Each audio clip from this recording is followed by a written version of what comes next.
Coaching বাণিজ্য বন্ধে শিক্ষা মন্ত্রণালয়ের নীতিমালার গেজেট প্রকাশ। নীতিমালা অনুযায়ী কোনো শিক্ষক কোচিং করাতে পারবেন না। কোচিং সেন্টারের সাথে প্রত্যক্ষ বা পরোক্ষভাবে যুক্ত হতে পারবেন না। কোচিং সেন্টারের মালিক হতে পারবেন না বা কোচিং সেন্টার গড়ে তুলতে পারবেন না।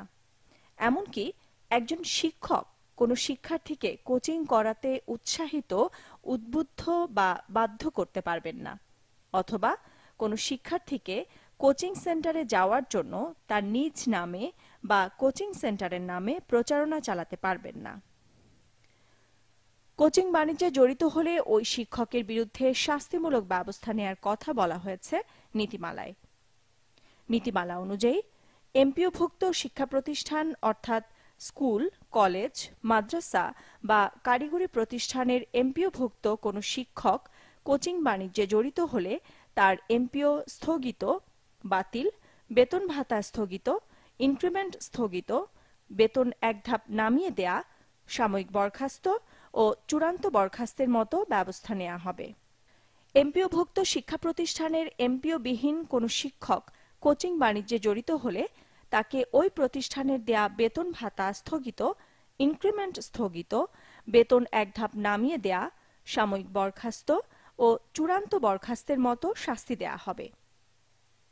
এমপিওবিহীন শিক্ষা প্রতিষ্ঠানের কোনো শিক্ষক কোচিং বাণিজ্যে জড়িত হলে তাকে ওই প্রতিষ্ঠানের দেয়া বেতন ভাতা স্থগিত, ইনক্রিমেন্ট স্থগিত, বেতন এক ধাপ নামিয়ে দেয়া, সাময়িক বরখাস্ত ও চূড়ান্ত বরখাস্তের মতো শাস্তি পেতে হবে।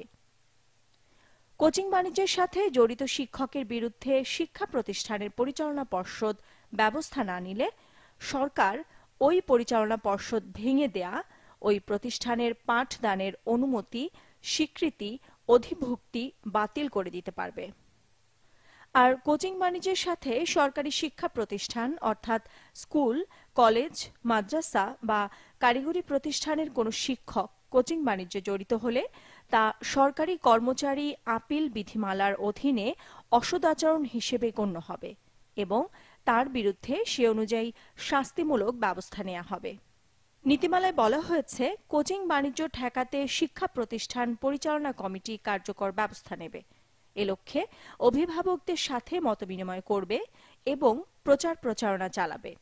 এসব কাজের জন্য প্রয়োজনীয় অর্থ সংশ্লিষ্ট শিক্ষা প্রতিষ্ঠানকে ব্যয় করতে হবে। কোচিং সেন্টারের নামে বাসা ভাড়া নিয়ে কোচিং বাণিজ্য পরিচালনা করা যাবে না বলেও উল্লেখ রয়েছে নীতিমালায়। এই নীতিমালা বাস্তবায়নের জন্য বিভাগ, জেলা ও উপজেলা পর্যায়ে মনিটরিং কমিটি কাজ করবে। বিভাগীয় মনিটরিং কমিটির সভাপতি থাকবেন অতিরিক্ত বিভাগীয় কমিশনার। অতিরিক্ত জেলা প্রশাসকের সভাপতিত্বে কাজ করবে জেলা মনিটরিং কমিটি। আর উপজেলা নির্বাহী কর্মকর্তার সভাপতিত্বে কাজ করবে উপজেলা মনিটরিং কমিটি।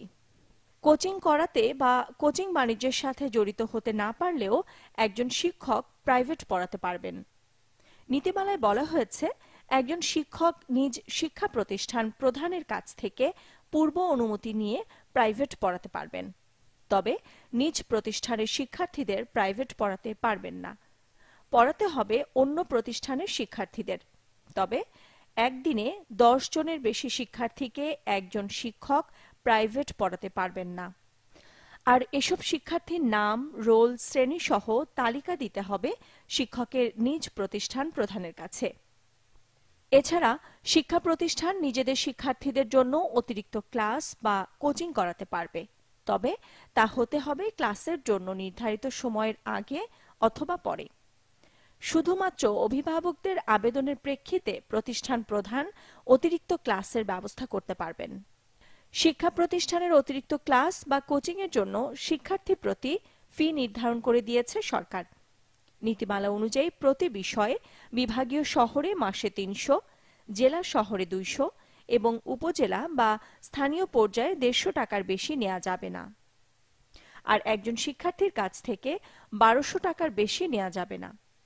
কেবলমাত্র আগ্রহী শিক্ষার্থীদের কাছ থেকে রসিদের মাধ্যমে অতিরিক্ত ক্লাসের জন্য ফি নেওয়া যাবে। একটি বিষয়ে মাসে কমপক্ষে 12টি ক্লাস হতে হবে এবং একটি ক্লাসে 40 জনের বেশি শিক্ষার্থী অংশ নিতে পারবে না।